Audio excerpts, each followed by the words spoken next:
आज की वीडियो दोस्तों काफ़ी एक्साइटिंग होने वाला है। हम बात करेंगे हाइड्रोपोनिक्स के अलग अलग सिस्टम पर और उनसे होने वाले फायदे के बारे में।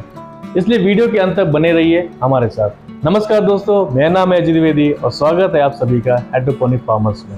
बेसिकली हाइड्रोपोनिक्स में 6 प्रकार के सिस्टम उपयोग में लाए जाते हैं। जैसे कि पहला सिस्टम है विक सिस्टम।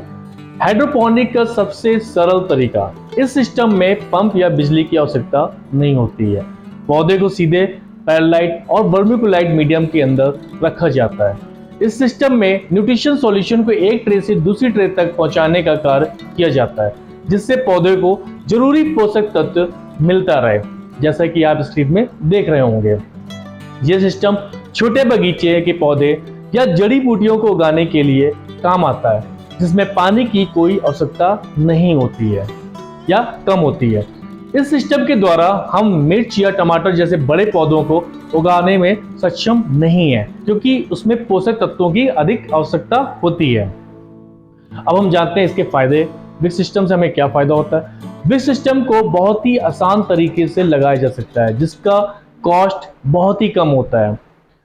शुरुआती दौर या लर्नर लोगों के लिए विक सिस्टम सबसे अच्छा माध्यम माना जाता है। अगर हम बात करें तो ये किसी भी तरह की टेक्नोलॉजी या बिजली पर निर्भर नहीं है।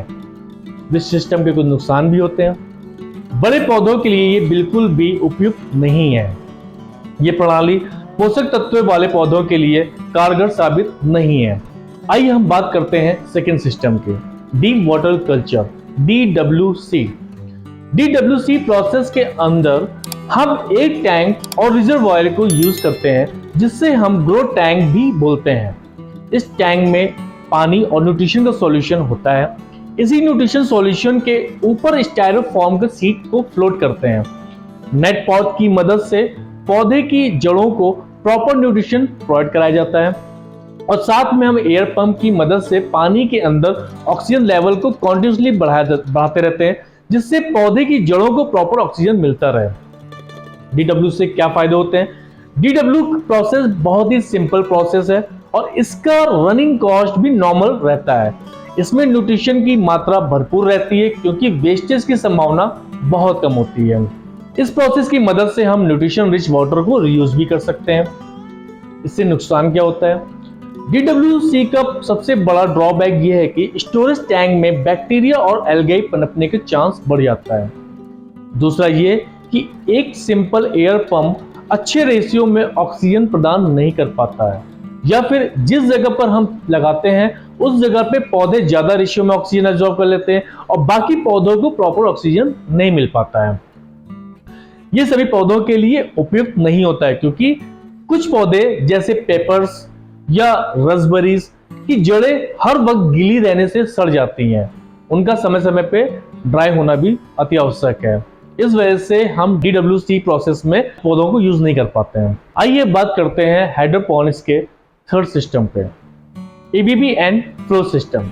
ABB एंड फ्लो सिस्टम को हम फ्लड एंड ड्रेन सिस्टम भी कहते हैं। होम गार्डनिंग में ये तरीका काफी पॉपुलर है। इस प्रोसेस को काफी लोगों ने अलग अलग जगह की बालकनी या टेरिस में प्रयोग किया है। इस व्यवस्था में हम ग्रो मीडियम की मदद से पौधे को लार्ज ग्रो बेड में लगाते हैं, जिससे न्यूट्रिशन सॉल्यूशन एक छोर से दूसरी छोर तक पहुंचता है। इसी ग्रो बेड में हम एक तरफ से न्यूट्रिशन सॉल्यूशन को फ्लो कराते हैं, वाटर पंप और टाइमर की मदद से दूसरे साइड से ड्रेन करवाते हैं और वापस टैंक में भेजते हैं, जिससे ग्रो बेड में ओवरफ्लो की प्रॉब्लम नहीं हो पाती है।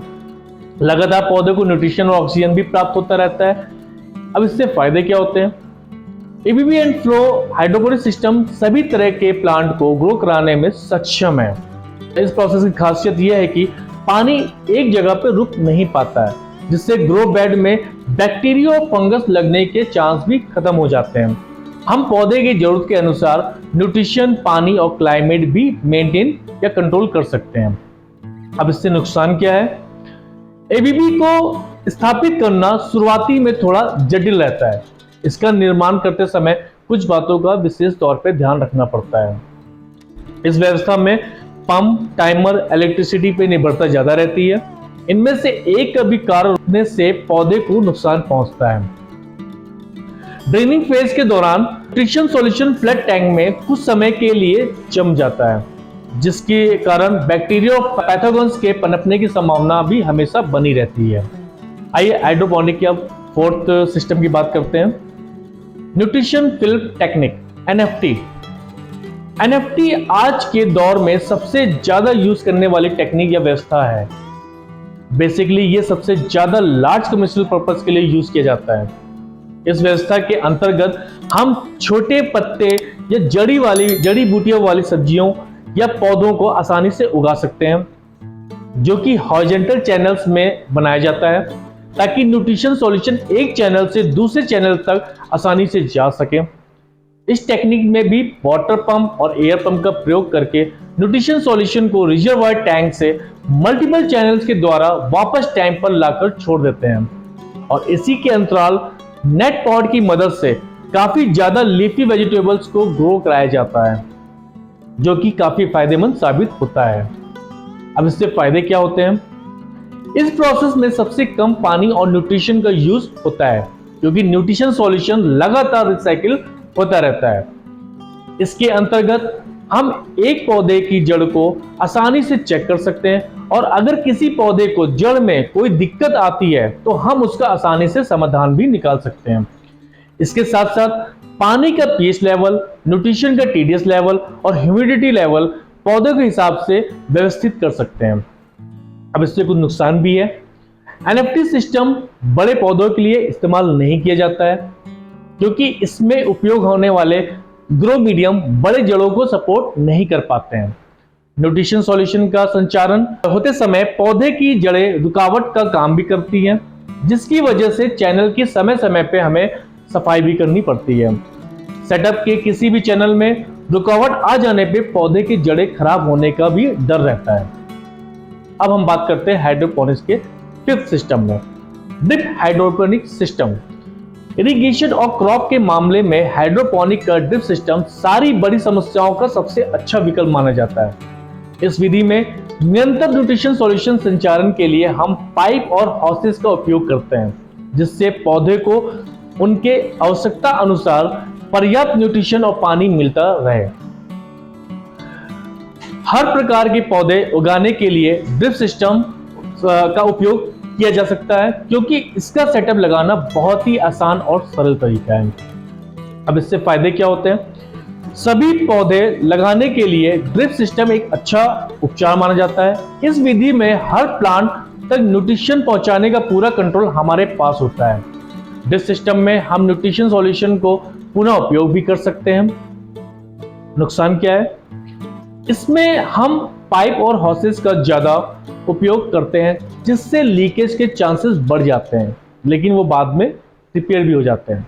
वाटर पंप के खराब होने पर पौधे की न्यूट्रिशन पे असर पड़ता है। आइए हम बात करते हैं हाइड्रोपोनिक के सिक्स सिस्टम पे, एरोपोनिक्स। एरोपोनिक्स हाइड्रोपोनिक का सबसे एडवांस और हाईटेक प्रोसेस माना जाता है। मिस्ट नोजल के द्वारा पौधे की जड़ों को न्यूट्रिशन को स्प्रे करा के इसकी जड़ों को न्यूट्रिशन पहुंचाया जाता है।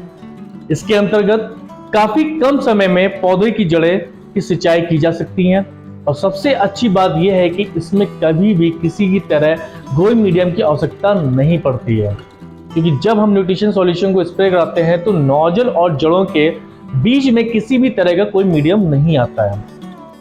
और रिसर्च से ये पाया गया है कि जितने भी डीप रूट वाले वेजिटेबल्स होते हैं वो एरोपोनिक सिस्टम में बहुत ही अच्छे तरीके से ग्रो करते हैं। अब इससे फायदे क्या होते हैं? हाइड्रोपोनिक के सभी सिस्टम के मुकाबले एरोपोनिक में न्यूट्रिशन सॉल्यूशन की आवश्यकता सबसे कम होती है। आपको ये भी बता दें कि हाइड्रोपोनिक चैम्बर्स को हम विभिन्न प्रकार से डिजाइन कर सकते हैं। हाइड्रोपोनिक सभी तरह के क्रॉप्स के लिए उपयोगी साबित होता है। अब इससे कुछ डिसएडवांटेज भी हैं। एरोपोनिक सेटअप्स में सबसे बड़ा चैलेंज क्लाइमेट कंडीशन को स्टेबल रखना होता है। बाहर के बदलते हुए वातावरण में एरोपोनिक उपयुक्त नहीं रह पाता है। हाइड्रोपोनिक सिस्टम में सबसे महंगा सेटअप एरोपोनिक्स का ही होता है, जिसमें हर तरह की बातों का ध्यान रखना पड़ता है। एरोपोनिक्स पूरी तरह से डिपेंड है इलेक्ट्रिसिटी, पावरफुल पंप, चैम्बर के निर्माण का कार्य। तो ओवरऑल अगर हम बात करें तो आज मैंने सारे 6 सिस्टम के बारे में आपको बताया। दोस्तों आशा करते हैं आपको ये वीडियो पसंद आया होगा। हाइड्रोपोनिक्स से जुड़ी अनेक दिलचस्प बातें जानने के लिए सब्सक्राइब करें हमारे चैनल हाइड्रोपोनिक्स फार्मर्स को। तो मिलते हैं आपसे अगले वीडियो में। जय हिंद, जय भारत।